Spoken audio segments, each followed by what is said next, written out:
የመጀመሪያው የት ነው የምናፈራው የሚለውን እነግራችኋለሁ። ሁለተኛው ለማፍራት ምን ያስፈልገናል? ሶስተኛው ምንድን ነው የምናፈራው? እነዚህ ሶስቱን መልሳለን። አሁን ምንድን ነው ማድረግ ያለብን? እንድናፈራ ነው። ሁላችንም ልናፈራ ነው የተፈጠርነው። ይኸውላችሁ ሰው ተማረም አልተማረም፣ ሊቅም ሆነ ደቂቅም ሆነ ልሂቅም ሆነ ደቂቅ፣ አላዋቂም ሆነ ሊቅ፣ እግዚአብሔር የሚፈልገው ፍሬ ነው፣ ሌላ አይደለም። እግዚአብሔር ለምሳሌ ሰው ሊቅ እንዲሆን አይደለም የሚፈልገው። ምን እንዲያደርግ ነው የሚፈልገው? ፍሬ እንዲያፈራ ነው። እግዚአብሔር የሚፈልገው ፍሬ ነው። ሰው ጥሩ ትዳር ኖረው ማለት ምን ማለት ነው? በትዳሩ ምን አደረገ ነው? አፈራ ማለት ነው። ሰው መነኮሰ ማለት በምንኩስናው ምን ሲሆን ነው? አፈራ ነው። ዋናው ነገር አንድ ነገር የመሆናችን ፍሬ ያለው ነው።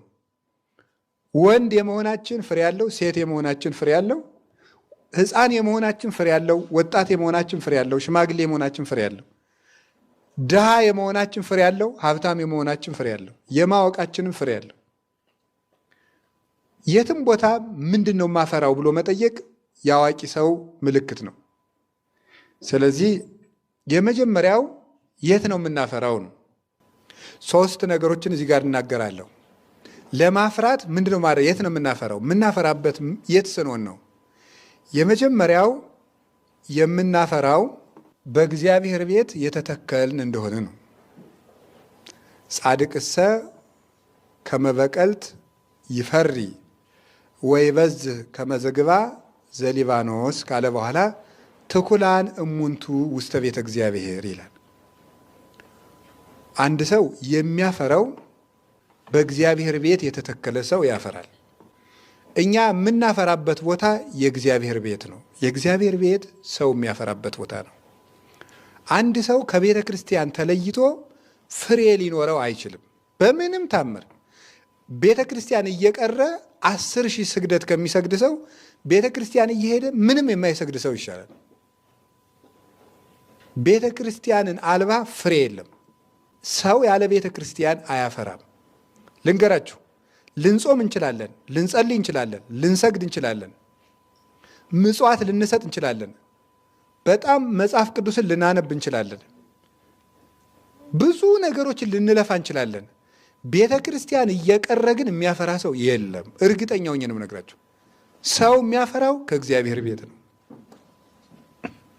ያለ ቦታው ተተክሎ እንዴት ሰው ያፈራል? እና ምንድን ነው ያላቸው? ቅድም ያልኳችሁ ማቴዎስ ወንጌል ምዕራፍ 24 ላይ ስራ ፈታችሁ እዚህ የቆማችሁ ለምንድን ነው? ሂዱና በወይኔ ቦታ ስሩ ነው ያለ። የወይኔ ቦታ ያላት ማን ነው? ቤተ ክርስቲያን ነው። ቤተ ክርስቲያን ውስጥ ቤተ ክርስቲያን ይኸው ታምረ ኢየሱስ ስታነቡ ሰምታችሁ ይሆናል ወይ? ሲነበብ ሰምታችሁ ይሆናል። ምን ይላል? እቤት ውስጥ ከሚደረግ 10 ጸሎት ቤተ ክርስቲያን ውስጥ የሚደረስ አንድ ጸሎት ይበልጣል። እቤት ውስጥ ከምናደርገው 10 ጸሎት ቤተ ክርስቲያን የምትደረግ አንዲቱ ትበልጣለች። እቤቱ ሆኖ የሚጸልይ ሰው እግዚአብሔር ምንም እንኳን በዓለሙ ሁሉ የሞላ ቢሆንም እቤቱ ሆኖ የሚጸልይ ሰው ለንጉሱ በመልእክተኛ ሐሳቡን የሚልክ ሰው ይመስላል። ቤተ ክርስቲያን ገብቶ የሚጸልይ ሰው ግን ንጉሱን በመንበሩ ፊት ለፊት ቀርቦ ጉዳዩን የሚያስረዳ ሰው ይመስላል። ቤተ ክርስቲያን የእግዚአብሔር የንጉሱ ቤት ናት። ቅዱስ ጳውሎስ አንደኛ ጢሞቴዎስ ምዕራፍ 3 ላይ ሲናገር ቤተ ክርስቲያን ሲናገር ወእዝዘከ ከመ ታስተራት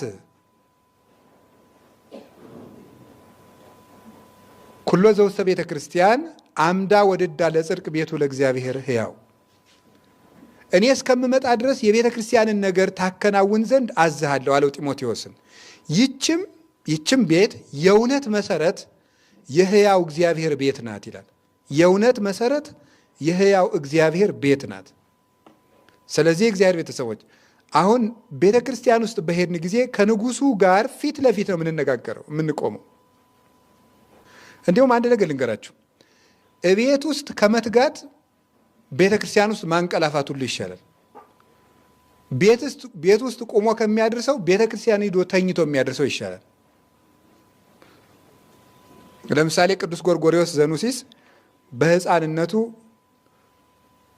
እናቱ ይዛው ስትሄድ ቤተክርስቲያን መሄድ የማይወድ ልጅ ነበረ። እሱ ይረብሽ ነው። ቤተክርስቲያን አትውሰጅኝ ይላል። ስትወስደው ደግሞ ሄዶ ይተኛል ቤተክርስቲያን እና ከዕለታት አንድ ቀን የ40 ሐራ ሰማይ የሰማዕታት በዓል ሆኖ ቅዱስ ጎርጎርዮስ ተኛ። እናቱ ወስደው ሐራ ሰማይ መጥተው ሌሊት በህልሙ በበትር አናቱን መታ መታ መታ አደረጉት። ለምንድን ነው በእኛ በዓል የምትተኛ አሉት። ቤተክርስቲያን ውስጥ ደንግጦ ተነሳ። ከዚያ ወዲያ ቤተክርስቲያንን ወዷት ቀረ ይላል።